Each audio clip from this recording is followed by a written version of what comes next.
You're listening to the AFTERBUZZ TV Network, now the largest new media platform on the web, and your #1 source for after-show entertainment. Very good, team. Johnson.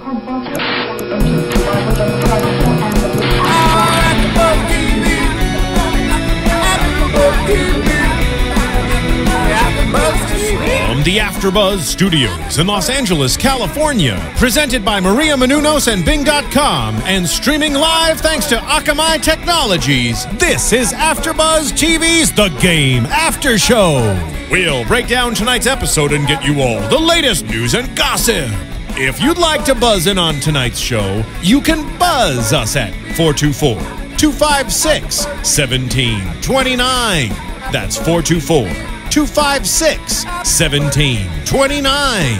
And now, another post-game wrap-up show for your favorite TV show. It's AFTERBUZZ TV's The Game After Show.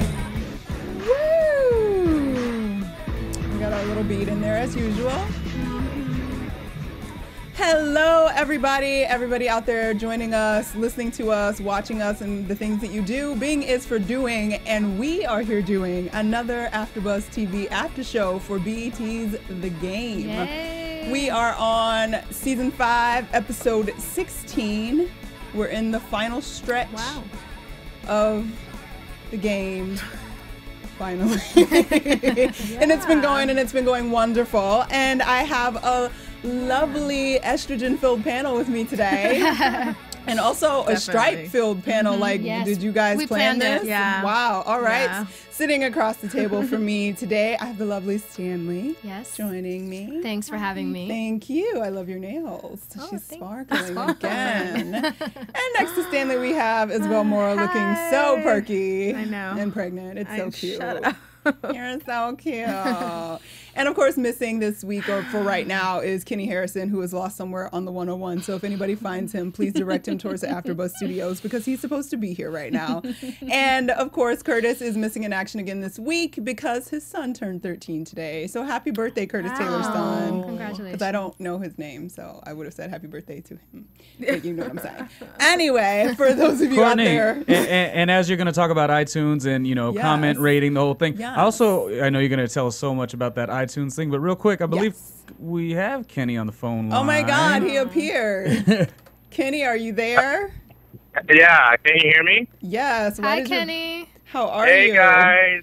Sorry I'm not there. I got stuck in hella traffic in Hollywood. I think something's going on at the Hollywood Bowl, but Smart. I'm on the 101 and I'm on my way, so. We're very excited about that. And I hope you are using a Bluetooth. Otherwise, you must hang up the phone because we can't condone illegal activity. Are you on I am. Bluetooth? I got you hooked up to my speaker system, so. Oh, look at you. Look at technology. Trying to be special. I'm moving on up. I'm moving on up. Well, good for you. Well, for those of you listening and whatnot, make sure you check us out on iTunes and make sure that when you go to iTunes, you rate and comment our shows because we appreciate it. We love reading the comments and we need the iTunes support. So keep it up. We love you guys. And for those of you out there that are already commenting and doing that on YouTube also, I appreciate you. We all thank you. Your comments make me laugh regularly, especially the person last week who said Melanie and Derwin need to just move to New York and need to be off the show and they need to do a spinoff with Tasha and Pookie. It cracked me up. I thought that was the best comment ever. So let's jump right into this week. We had some interesting things happening this week. It was a pretty dramatically driven episode. Let's get our first impressions. I'm going to start with Kenny because he's on the phone. Kenny, what was your first impression of this week? I enjoyed this episode. I thought it was a nice balance of good humor and a little bit of drama. I'm starting to appreciate the relationship between Chardonnay and Jason a little bit more. Oh my God, the pigs have flown and hell froze over. Somebody got laid. Kenny, I wish you were in the studio because if you could see Courtney and Isabel's face, like shock, utter shock that I'm assuming he doesn't like. I'm definitely shocked. First of all, he never likes an episode. He definitely doesn't like it when there's drama involved. And the fact that Chardonnay is now on his okay list, I am baffled. You must get here quickly. Oh my God. All right. Well, that's Kenny's first impression. Stanley, what do you feel this week? Well, I was loving last episode, the whole romance with Pookie and Tasha, and I have to say that's still what I love about the episode. I loved how it ended, at least. I have some words for Tasha, but we'll get into that a little bit later. We will get into that for sure. And Isabel, what did you think about this week? It was so boring to me. I swear, like I had to make myself stay awake and, you know, take notes. I usually don't take notes, but just to remember, because I felt like everything was so planned and anticipated, and it was just this was a filler for me. That's why I'm shocked Kenny liked this. Yeah, I don't actually know how I feel about the episode. I have mixed feelings about it. There were definitely some points that pissed me off in terms of some choices that the creators and writers made that I am somewhat livid about, and I kind of liked the drama, but then it was very slow to me for most of the episode until the end. But then it was funny. Jason always makes me happy, so I appreciated the extra screen time with Jason this week. So I'll just leave it at I'm not sure how I feel about it. So let's talk about some details, because there were lots of them. And I think that we're going to start with Tasha's storyline this week.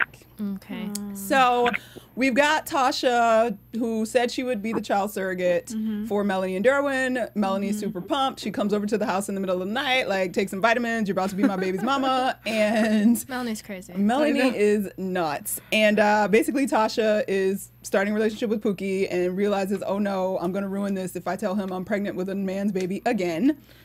Which, by the way, was stupid, which we will talk about in a minute. Yeah.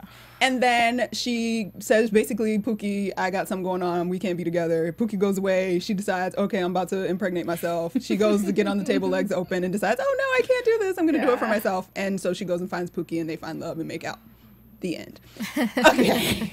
So let's talk about this. Tasha. Well, it started off with another deep kiss, and I know that's what threw Isabel off for the show. And I have to say, even though I loved the last show's kiss, this one was a little too much sound effects and it was intense, a little sloppy, and a little gratuitous, I think, and kind of gross. But their connection is so, like, easygoing and natural. I love it. They're lying on the bed and just reminiscing about old times in the hood. It seemed honest and genuine. So I appreciated that. But then, so she approaches him basically after Melanie freaks, like, oh, I'm giving you vitamins and you're about to get pregnant.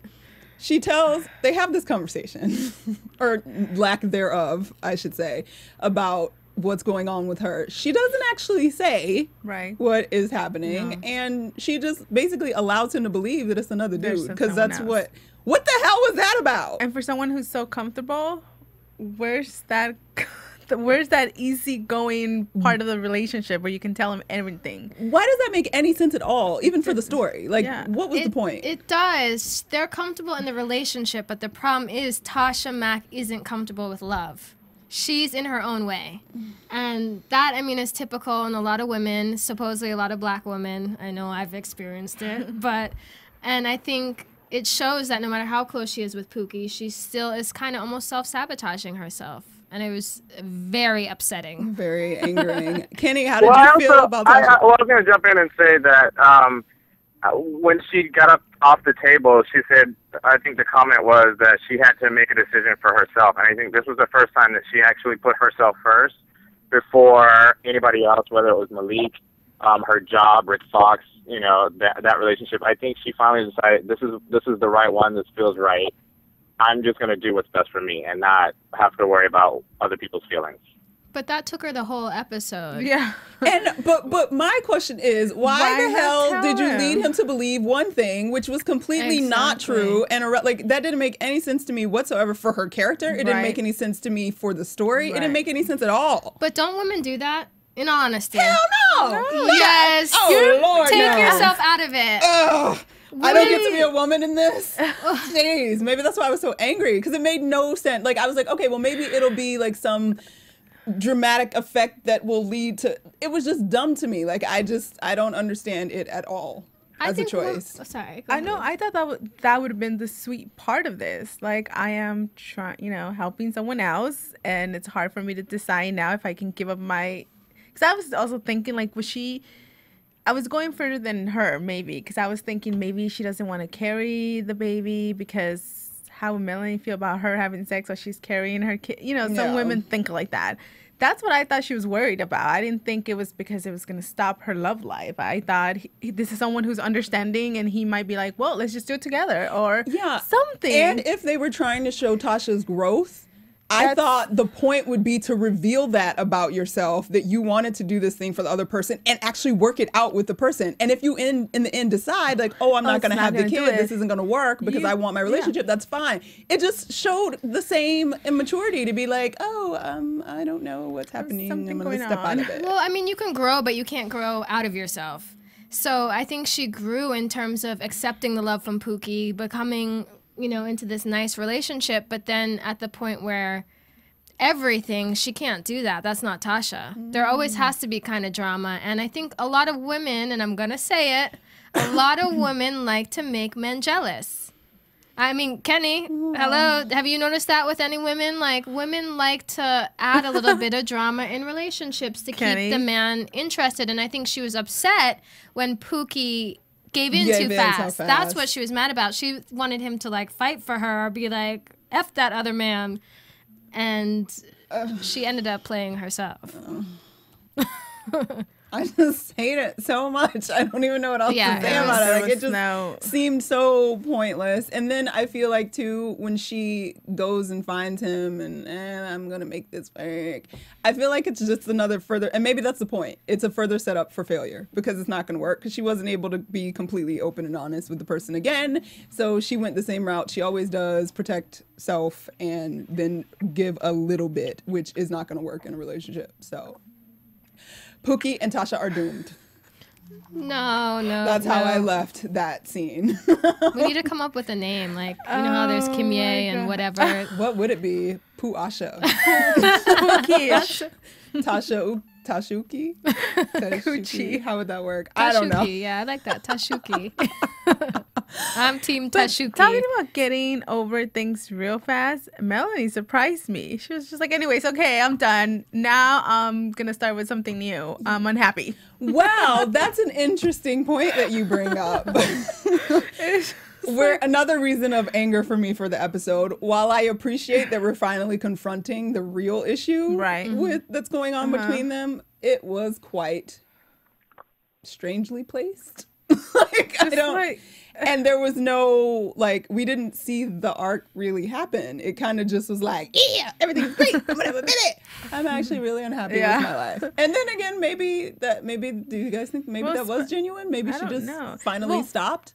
For her character, she's always known to nag about everything for at least 2 episodes. So I kind of felt like that's it, like 1 episode per, you know. Well, I mean, obviously the next one's going to be touching the, but it was just juicy. Oh, I'm sorry. Go ahead, I have to disagree. I feel like I'm okay with her giving up and throwing in the towel because nothing's ever going her way, and I think her character is finally realizing that, okay, I'm trying to replace, the sunbeams and the kid with me being unhappy, and none of this shit is working, so she's giving up, and I kind of appreciate that. For once, I have to disagree with you, Courtney. Appreciate it. No, I mean, I actually appreciate the plot point. Like, I'm glad they're finally getting to the root of the real issue. Right. I just don't know if it seemed legit. Like, it didn't seem authentic the way that it came about. I think I'm with you, Courtney.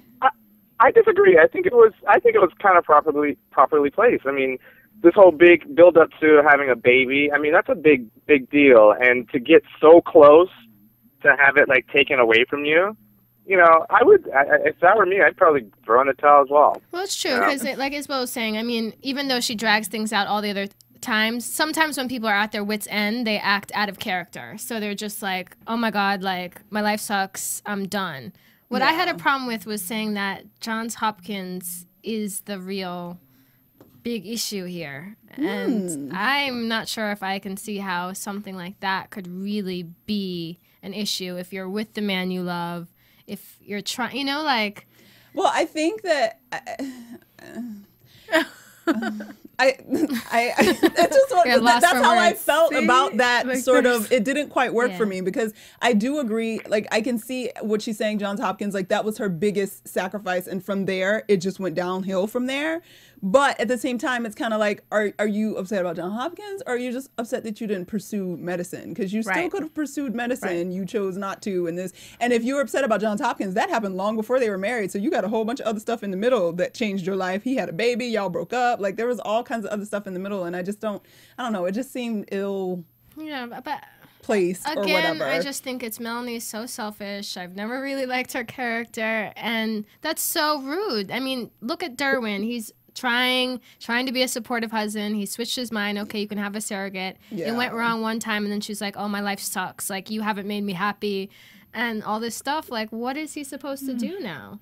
I don't know, but maybe he should wear a sign that says, go to Amazon and you'll be really excited. So for those of you out there listening and checking us out, if you're an Amazon shopper or if you want to become an Amazon shopper, you should go to AfterBuzzTV.com and click on the Amazon banner from AfterBuzzTV.com and then do all of your shopping any kind of way you want. There's no fee. There's no special thing that you have to pay for. It just helps us out a little bit here as we volunteer in the studio to bring you the wonderful content that AfterBuzz TV does. So make sure you go to AfterBuzzTV.com, click on the banner for Amazon, and do all your Amazon shopping through there.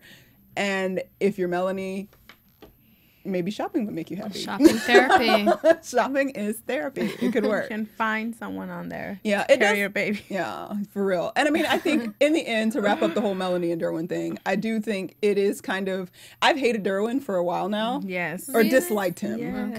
Okay. I haven't hated him. I haven't been a fan of his Right. for a while. And I actually did sort of empathize with him now because it's kind of like, in the end, all the drama that their lives have happened, nobody was doing like completely stupid stuff. They were just sort of living, and life sort of fell out of place at the wrong time.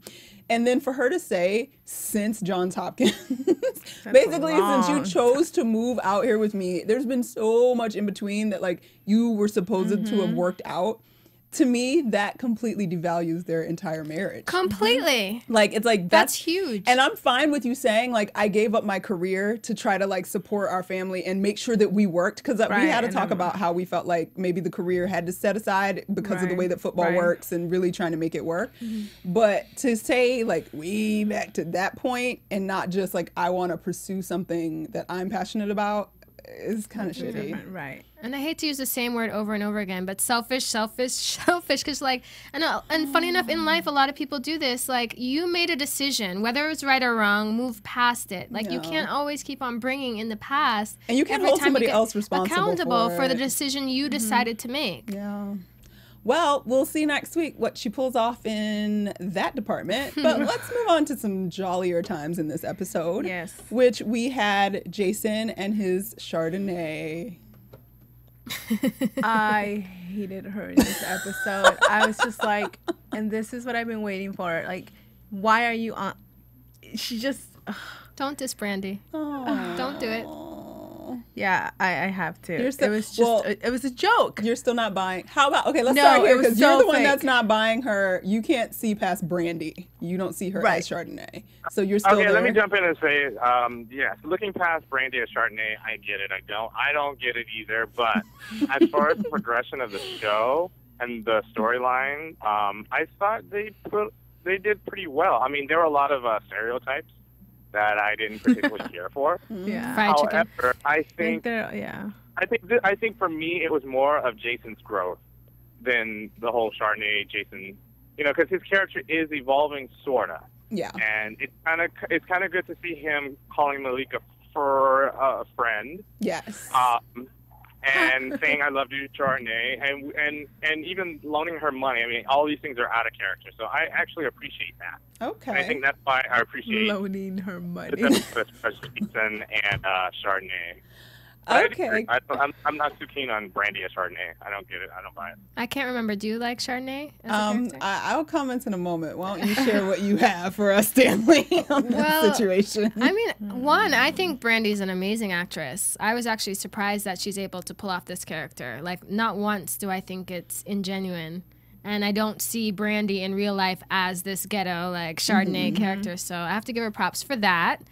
But I love it. Just probably I love the storyline, Okay. and I think that's probably the same thing that Kenny was saying. I love how she is really bringing Jason so far forward when no one else could. I mean, his past wife couldn't.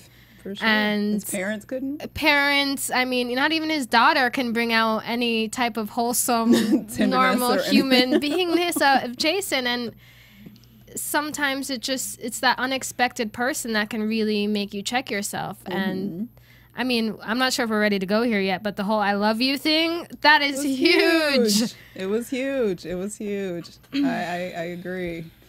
I'm going to have to say this, and I wanted everybody to speak because I wanted all positive things out there because I don't want to be the negative Nancy on the board.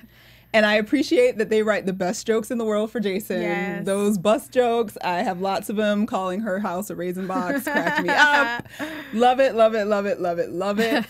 I am so irked by the cornrowing, oh, you trying to take share of the Chardonnay now? You trying to, okay, look, I already was bothered by the initial introduction of this character as Chardonnay and what it was going to do and whatever. Fine, I get it. I got what they were going for. I feel like they were, once again in the past, a much smarter show and didn't have to go here to make it legit. Because there are plenty of strong-minded, neck-snapping black women that aren't talking about fried chicken and braiding hair on the side and got their lights getting cut off. And that's not to say that those women don't exist either. I'm not saying that. I'm saying that this was finally a representation that did not cater to that all the time, because we quickly and easily go back to that too often, and I'm just severely annoyed by the fact that it went that far. Really? Because I mean, she's one out of how many main characters, and I think you have to represent all different types of I think that we get the hood from Tasha on a regular basis, and we always have, and I appreciate that. And like I said, I'm not saying that she shouldn't have a little bit around the way girl about her. I'm not mad at that. I understand, and I like that she's a working person that doesn't want. She's like, I like my bus pass. I'm fine with that. Like, and she's not the girl. She's not the stereotype that they've shown in the past. The girls that are trying to get, oh, he's got money. Okay, good. I appreciate she's very classy. That. I appreciate that.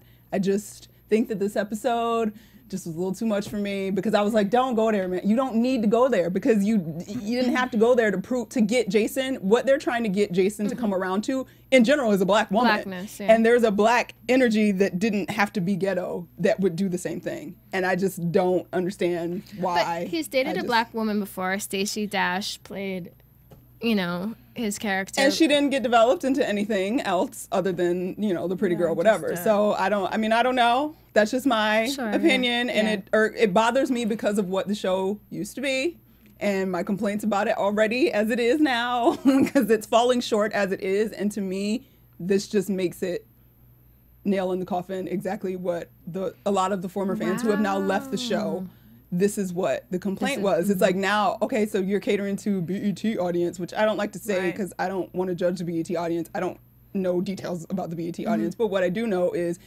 the show has sort of changed and focuses in a different way. And I feel like with this Chardonnay situation, they just took it all the way there, which I was hoping they wouldn't, because I think it would have been smarter to not to. Like, it would have taken more effort and intelligence to not do that. Because it's easy to be like we know that. But funny enough, I don't see Chardonnay as that. Extreme she character. was on the line for me. Definitely. She was on the line for me up until this one, and this one I feel like they put her over for no reason. Because her lights got cut off. Yeah, I definitely didn't analyze it that much, but I just kept thinking, okay, here's a woman who doesn't want to take a car from him or doesn't want to borrow money, but you want to stay married to him? I don't get it. It's like it's too much. It's not credible for me at all. It hasn't been, and this episode was just funnier to me. I love Jason in it. He's always great, but her and him, no, and the character himself. In Chardonnay's defense, I do think that this episode, Brandy came into it the most I've seen, and she did a good job with it, but didn't change that I was not unhappy with it. I agree. But Courtney, I wanted to ask a quick question, because you went on a little rant about I was too long. I'm just like catering to a BET audience. I was just wondering, what do you think obviously saying we discussed this before, it's the same writers, same directors. pretty much. And do you think it's a decision that's made by the network itself? Do you think it's a distinct difference between the CW network and the BET network, that this is how they want this show to go as far as a direction? I mean, I think that we got last year when we talked to Gabrielle Dennis, and she said that BET wanted to put their own stamp on it, which makes sense. Like, they want to brand it as a BET show. I think that I'm certain there's probably some input from BET people in terms of the direction and ideas surrounding the show. It's business. Like, nobody is fully independently creative and allowed to be. So I'm sure that's part of it. And I don't want to knock what it's become, because its value still exists. Like, it's still a valuable commodity, and it's still speaking to an audience. I'm just a fan from CW, and I'm disappointed with the BET version, and I only got further disappointed. This sort of just reconfirmed what we've already been talking about since it moved to BET. It's going in, that's the direction that it goes in, and I just don't think that character would have existed in the same way before, which is why I'm bothered. So I'm sorry to bring down the tone of the show. I can make a joke right now, like, oh, no, she didn't. I would have took that car, girl. Yeah. Of course. By the way, yes. I would have took that car. But we'll talk about that a little further after we go to our commercial break. AfterBuzz TV. Hi, I was once like you, a lazy, angry loner whose only joy was watching TV and surfing the net. And, like you, after I'd see one of my favorite TV shows, I'd be so excited and have so many questions that I'd actually have to talk to my douchebag coworkers about it at the water cooler.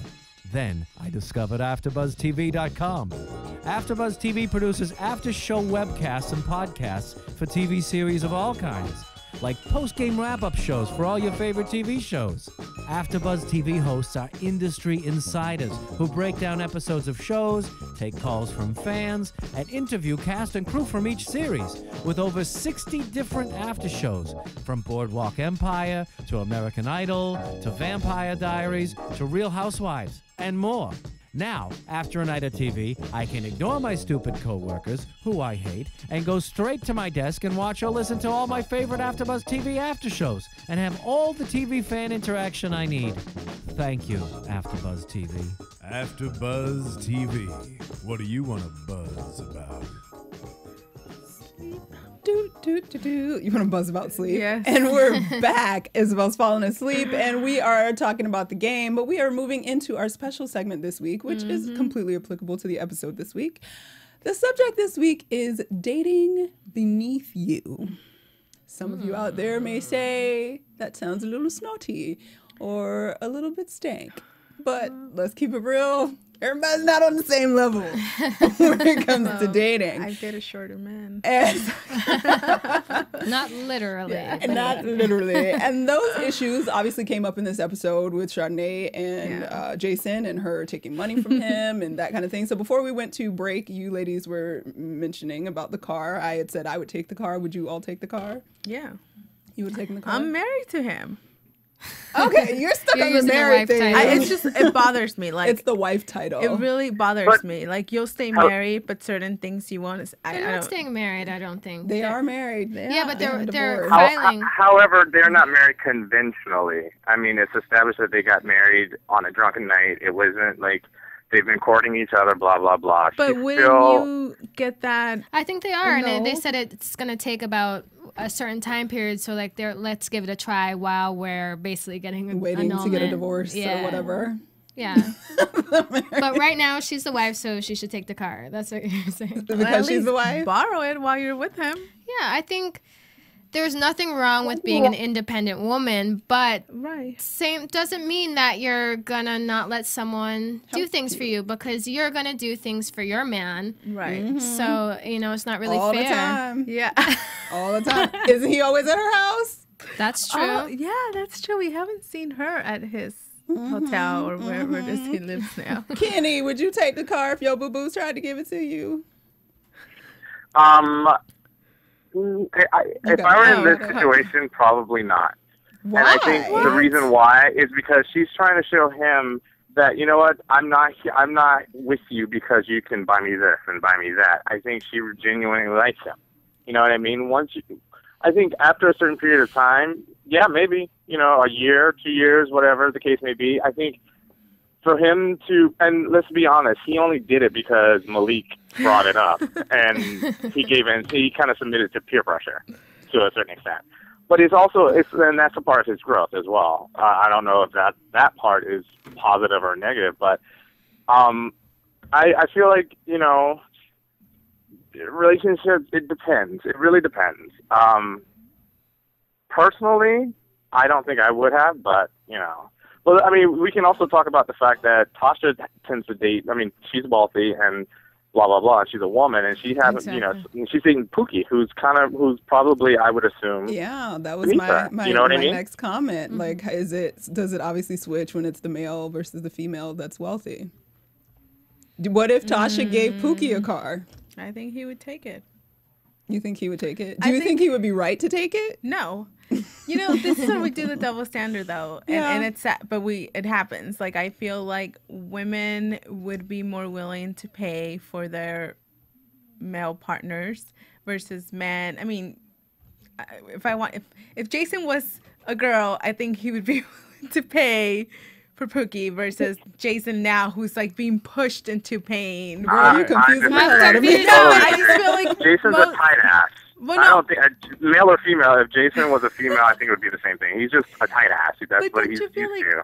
Women and he didn't even want to give his first wife, things. So. Oh. That's true. Kelly. Yeah, Kelly couldn't get anything. Why is it a double standard? I don't know. Is it a double standard, or is it a culturally accepted practice that we keep wanting to call a double standard? Like, culturally, we tend to believe that a man should be able to pull it off on his own. Yes, if the woman can buy it for him, no problem, but him accepting it sort of negates that whole, like, what man does in this culture. So why is it such a bad thing? Well, if Pookie... Well, let's face it. Let's put a name to it. If a wealthy man dates a not so wealthy woman, which happens all the time, she becomes a gold digger. Yeah, but why is that the case? Yes.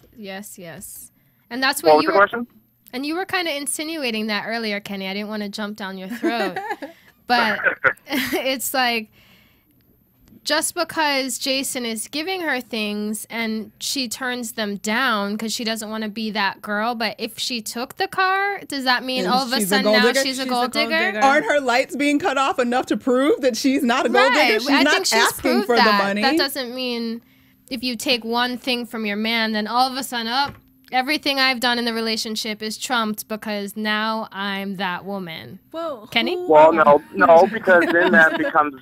then it is viewed upon maybe by him, oh, well, if I can give you this and I can give you that, then I have control. It's also a control thing. Well, I do agree it can become a control thing. It can become a control thing. But the initial onset, if you see a need in somebody that you love and you reach out to help them, to reject that is to reject a blessing. Why would you do that? Preach, sister, preach. I just don't understand. Because maybe you have morals, like Brandy or Charlie. Now it's a moral. Okay. I would argue that it's a moral to not accept the gift because you're blocking their blessing because you don't know what they're going to receive because they were able to help you out. Kenny. Well, it's the thought that counts, right? And then you learn that during Christmas. Or it's whatever you celebrate. Okay, so you thought to give me a car, so it's better? I'm confused. I don't understand what your point is. No, it's the thought. The gift itself is not what brings about blessing. It's the thought that counts. It's it's very sweet that he thought of her and bought her a car, blah, blah, blah. Whether it be a used car with 90,000 miles, that's not the case. It's about the thought. The gift itself is inconsequential, in my opinion. I mean, I hear you, but I definitely hear some underlying things. I'm not sure if we have time to go into them. Oh, we got time. Hey, we started Courtney, this early. I know you guys are going to talk about it. I just wanted to make a quick mention that if anyone wants to jump in on this conversation, of course it is 424-256-1729. The reason I say that is because there is a lot of Twitter love that you guys are getting right now. Also at Saber Country FB, I guess for Facebook, they're doing the exact discussion and they're all watching you guys too. So we wanted to shout them out. We think that's cool. And and Courtney, we got people checking you guys out from Jamaica as well. Empress Mullings. Oh, snap! Somebody That's my business partner in Jamaica. Yay to Stanley's business partner. Okay, I love won't be you. like, can I get a room? I want to come to Jamaica. Yes, AfterBuzz down in Jamaica. Oh my God, can we do that from the beach? That would be so amazing. Anyway, that's not what we're talking about right now. We're talking about relationships and we're talking about dating beneath you and all of that good stuff. Now, well, dating beneath you obviously is not necessarily just a financial situation. It can also be an intellectual situation, or not, I shouldn't say intellectual, educational situation. So there's all these statistics about specifically Black women that once you pass a certain level of education, you will not find a Black man that is of that educational stature. And so then we have another dating down sort of situation that is a little bit strange. How do you guys feel about dating people that are, say, maybe he's just a high school dropout? So are we talking about Melanie and Derwin? Dare I say it? Maybe. What are we talking about? Well, Well, you see what happened to Melanie. She ended up miserable and unhappy. So there you go. So The there you end. go. She did not date someone who valued her intellectual property. right. Well, I can't believe I'm saying this. I think I'm growing. But You're growing. I'm growing, There's guys. growth in the AfterBuzz studio. What you got, Game. Stanley? I don't think there's anything wrong with dating beneath you in any means whatsoever. Love is so hard to come by, genuine love. So why combat that? There's always a list of 10, 20, 30, 100 things that you would want in a mate. You're never going to get that. And even if you do, doesn't mean there's genuine love there that can make it last. So in the case of Melanie and Derwin or anything, that's why I'm tripping out. I don't know why Melanie is still stuck on Johns Hopkins when she has a beautiful man that in his ups and downs, he's loved her throughout, and he's there to support her, and she's stuck on her career. Like, can education and status, somewhat intellectual status, trump love? Here's my question. Yes, I completely agree. Love is hard to find. When you find it, you know, it's not the perfect thing that we maybe always think in terms of all these checklists of things that people should have. Right. However, in terms of severe education gaps or severe financial gaps, the reality of life sets in. So yes, maybe I can find love and we can have hot loving relations for a brief period of time, but in the end, is it really going to work? I think you're always wishing or just feeling that void in your life with that person, and just always wondering or trying to push that person, and that person feeling like, why are you pushing me? Why are you pushing me to go back to school, or what? There's always going to be that extra, I think, struggle in the relationship. It becomes a struggle. It becomes a problem. Because of money and... Because of money, because, you know, you blame the fact that the person didn't continue school, and this is why you can't make more money. And I think deep down, you kind of wish that the person you fell in love with was as high as you or as educational as you. I mean, you know, I think it does become...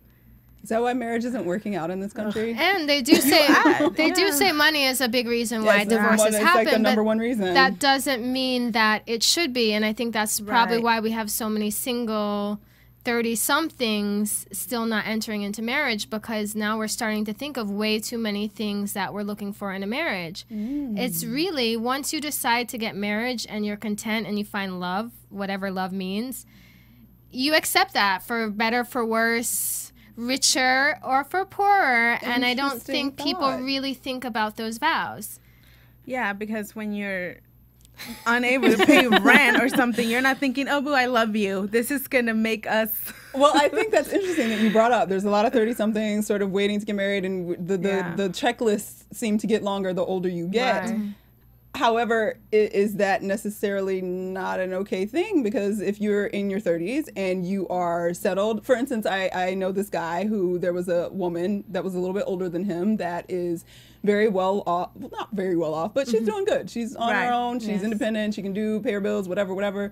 And she told him that I can't date you because you can't do anything for me. And he took serious offense to that.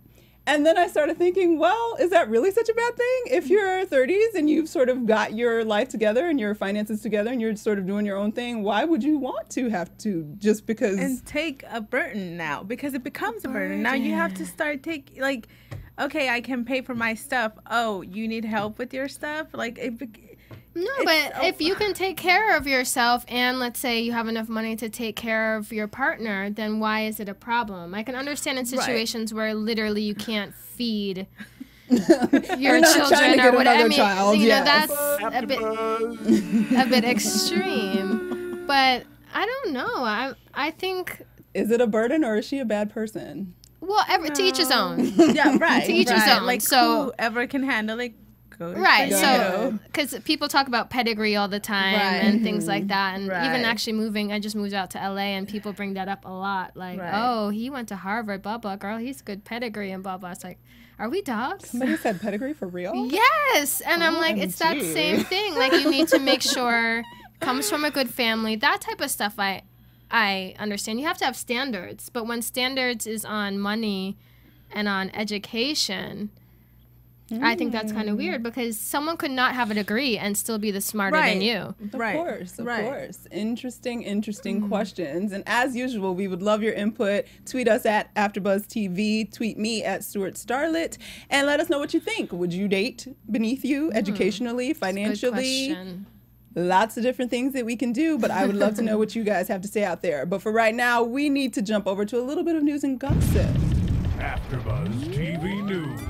Yay! Every week we do a ratings tracker. It was the 15th week. And oh snap, the game stayed the same. They got a 1.1. They came in second again behind Deadliest Catch, which apparently is like the most amazing show ever. But the game is still holding strong and holding steady, but it doesn't matter because they already got renewed, so it's all good. And now, exciting brown people in entertainment news. We have quite a few movies to discuss this week. Do I get my brown people bumper? I guess no. Brown People Edition. All right. People Edition. This week, okay, so Adam McKay, the man who is behind hits like Anchorman and The Other Guys, is in negotiations to direct the remake of Uptown Saturday Night, a 1974 comedy that starred Bill Cosby and Sidney Poitier. My favorite movie ever. I love that freaking movie. I'm so excited about this. And if all goes according to plan, Warner Brothers, the studio hopes to tap Will Smith and Denzel Washington to play the two friends who go to a nightclub and get into trouble when one of their wallets containing a winning lottery ticket gets stolen. Uptown is scheduled to begin shooting in 2013. We try to bring like things that people don't know about, like Will Smith, Denzel, yes, we know about, but this is a classic movie that I adore. It is a hilarious comedy, so I brought it up anyway. Look out for that coming at you one day soon. And in some independent film news, which is always exciting, Spike Lee's Red Hook Summer gets an August 10th release date. Red Hook Summer will be the first independent distribution effort from Lee, founded 40 Acres and a Mule Filmworks. 40 Acres and a Mule Filmworks will partner with Variance Films for the release. The film is about a sullen young boy from middle-class Atlanta who spends summer with his deeply religious grandfather in Brooklyn's Red Hook housing project. It premiered at this year's Sundance Festival. It will open on August 10th in New York and expand throughout the month. Red Hook Summer is the latest in Lee's series of films set around Brooklyn, including She's Gotta Have It, Do the Right Thing, Crooklyn Clockers, and He Got Game. So it's been a minute. And I know he was shopping around and not having much luck getting anybody to funding, distribute this film. So I was kind of excited that he got some distribution, and I'll go see it because I always go see his movies. And I haven't actually been that thrilled. I didn't love Crooklyn. Well, I kind of liked Crooklyn. I didn't like Clockers much, but I liked He Got Game. So I'm excited. It's been a while. He needs to do something. So he's been mouthing off about some other people too. So it'll be interesting to see what Spike Lee brings us this time. And also, for those of you out there, make sure you go and see another indie film entitled Mamitas. It is a USC thesis film that gets theatrical release with some top talent on board. The USC film will have limited theatrical release beginning on Friday, May 27th. They are in a variety of theaters. I know there's one in Pasadena. They're going to be at the Westside Pavilion movie theater, I think. And there's a couple other places online you can look around LA. This film was shot in Echo Park, just west of downtown Los Angeles. And it stars EJ Bonilla and Veronica Diaz Carranza. They star as high school geek meets a hot guy story. After being suspended for insulting a teacher, this guy Jordan meets Felipa, a bookish, no-nonsense New Yorker. An unlikely friendship ensues and pushes Jordan to re-examine who he really is. So it's another coming-of-age story. They've got a few guest stars by some pretty cool and well-known actors. Jennifer Esposito's in it. Joaquim de Almeida, I don't know how to say his name. So check that out. Make sure you go support the film and the like 6 theaters that it'll be in, and hopefully it does well. And I thought it was kind of cool. It's a USC thesis film, and it got distribution, so that's pretty awesome. That's Congratulations to those people out there. And that's your AfterBuzz TV news and gossip for The Game on May 1st, your 2012. AfterBuzz TV Predictions. Ooh. All right, kiddos. Kenny, did you hang up, boo-boo? He's gone. Yeah. Oh, well. Okay. I didn't want his prediction anyway. So let's start across the table. Stanley, what do you think is going to happen on The Game in the next week and then the next 5 episodes that we have left? Well. I think it's definitely going to be Melanie and Derwin drama, and it's time for Melanie to go. I think he's going to call Janae and say, I want to be with you now. And he's going to ship Melanie off to New York. Or where? No, where's Johns Hopkins? I don't even know It's where. Maryland, right? Maryland, I that's think it's right. Maryland. That's where She needs to go. started. I just, honestly, she really disappointed me, and I think there's going to be serious drama with them. All right. Isabel, what you got? I think it's going to be drama with them, but it's going to be like always. She nags, and at the end, I love you, and I want to stay and work the legacy. Well, I'm sure she's going to make some kind of drama. Yeah. I hope she looks cute again because I liked her shorts and her soft pink she shirt, and her looks boobs really looked great. good. So go you. You're looking good. And I like her Yes. hair curly because Yes, that matters. yes. But I don't know what they're going to do. I really wish that Janae didn't leave. And I wish that she would leave for a little while and then he would reconnect with Janae, and that would be amazing drama. But I don't know what's going to happen. That's my guess. That's what I would write. I hope Kaiser Soze comes back. I like the mean Derwin. I think he needs to go a little crazy on her. It would be interesting to see him a little angry, or how this all ends up, because we know Derwin's got another show. Don't know if he's coming back Right. next season We on this haven't show. been. Don't know if they're going to recast it. Don't know what's going to Right. happen, but we will be watching, and we will be here again talking next week. So thank you out there for joining us. Please join us again next week. And in the meantime, make sure you're making those comments on iTunes, on YouTube, downloading us, tweet us at AfterBuzz TV, tweet me at Stuart Starlet, tweet Ms. Stanley at Your girl, Stanley. Your Girl Stanley, and Isabel is like, I know it. Icy It's Mock- Izzy 360. Oh, she learned ISSY it. 360. She learned Okay, it. you have to follow me. I'm gonna follow Congratulations. you. Yeah. Definitely follow us. Send us your comments. We love you. We thank you. We appreciate you. Have a wonderful week, and make sure you are checking out some interesting entertainment all week long. From Bing.com, executive producers Maria Menounos, Kevin Undergaro, Phil Svitek, and the entire AfterBuzz TV staff, we would like to thank you for listening to the AfterBuzz TV network. To watch or listen to other after shows and post comments or questions, be sure to visit AfterBuzzTV.com. I'm Sir Richard Wentworth, and this has been a presentation of AfterBuzz TV. Buzz you later. The views expressed herein are those of the hosts only and do not necessarily reflect the views of AfterBuzz TV or its owners or principals.